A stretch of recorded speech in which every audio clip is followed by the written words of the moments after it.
Europe 1, 13h, 14h. Nous recrutons environ 1000 personnes avec ou sans expérience. On a plus de 600 postes à pourvoir. on va embaucher 15 000 personnes en CDI. Tous les jeunes peuvent déjà aller sur notre site. 1000 CDI offerts, plus les alternants. On cherche sur toute la France 3000 nouveaux collaborateurs dans notre organisation. La France bouge. Elisabeth Assayag, Emmanuel Dutheil. Ça passe chaque jour trop vite, cette France bouge. C'est déjà la dernière partie de votre émission, mais on vous garde encore avec nous quelques minutes. Rassurez-vous, nous sommes avec Nathalie Tourniol-Duclos, qui est la numéro 2 des ressources humaines à l'armée. Et si vous nous écoutez là depuis le début de l'émission, 26 000 postes à pourvoir, tous les postes, quel que soit votre niveau de diplôme, quelles que soient vos envies. Si vous voulez donner un petit peu de sens à votre vie, il y a, semble-t-il, beaucoup de travail là-bas. Et la France Bouge soutient, accompagne les jeunes qui arrivent sur le marché de l'emploi avec des offres à la clé. Grâce à vous aujourd'hui, Arthur Bataille, bonjour. Bonjour. Vous êtes le dirigeant de Silicom, c'est une entreprise du numérique. Vous êtes spécialisé dans la cybersécurité. Vous êtes 250 salariés en tout, hein. Vous êtes tous en CDI. Vous êtes basé à Paris, Rennes, Toulouse, Grenoble, Aix-en-Provence, Lyon, mais aussi à Montréal. Et si vous êtes dans la France Bouge en ce 14 juillet, c'est parce que vous recrutez des CDI dans la cybersécurité. Quel profil précisément recherchez-vous, Arthur Bataille ? Alors nous recherchons principalement des ingénieurs, des techs, des personnes qui ont les mains dans le cambouis, que ce soit sur les réseaux, l'IT au sens général du terme. Et on les accompagne pour les former dans le domaine de la cybersécurité, à la fois sur des postes autour des enjeux de la protection des données, des enjeux du chiffrement, du cloud, et également de l'embarquer avec des gros programmes de sécurité embarqués, notamment dans le domaine de l'automobile. Alors vous dites, le candidat idéal, il faut qu'il soit curieux, passionné de technologie, qui surtout cherche à progresser dans sa carrière auprès de projets à forte valeur ajoutée. On veut innover. Voyons, c'est un sacré candidat, ça, ou candidate, hein. En fait, les métiers de la cyber, ce ne sont pas des métiers qui peuvent se réaliser sans comprendre les enjeux techniques des applicatifs, des logiciels, des infrastructures. Et donc, pour évoluer dans la cybersécurité, il faut avoir un bon background technique.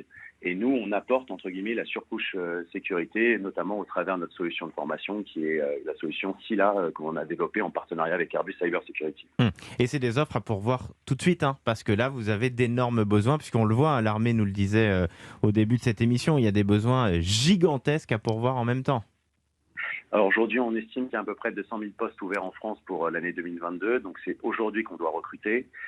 On a besoin de recruter en moyenne entre 50 et 100 personnes par établissement par rapport aux besoins de nos clients, et notamment, vu notre empreinte dans le secteur défense avec le MINARM et les grands... Le MINARM, pour ceux qui sont un petit peu moins au courant, le ministère des Armées.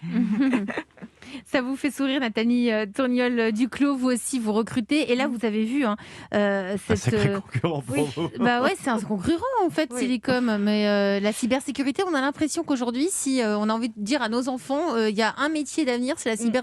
Au moins, on est sûr qu'il existera encore, celui-là. C'est tout à fait vrai. Avec nous, une petite différence, c'est qu'on forme aussi en interne. On a créé des BTS cyber, par exemple. Et donc, au lieu d'aller chercher une ressource qui n'existe pas, on essaye de la créer en interne. Soit en formation au tout début, soit en faisant du reskilling de personnel. C'est quoi les qualités primordiales pour être un bon en cybersécurité? Parce qu'on voit qu'il y a beaucoup d'offres d'emploi dans la cybersécurité. Ça attire énormément de jeunes parce qu'on sait qu'il y a du travail là-dedans.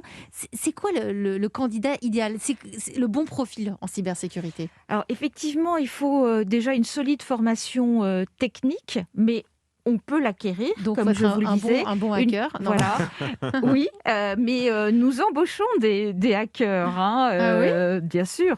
Il faut, je pense, une très grande curiosité intellectuelle. Pourquoi? Parce que la solution n'est jamais évidente. Il faut toujours aller chercher un peu à l'extérieur, penser un peu comme celui d'en face. Comme donc, pour une attaque.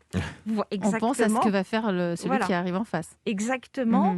Et puis se maintenir informé de tous les nouveaux développements techniques. Donc être un peu toujours sur la brèche.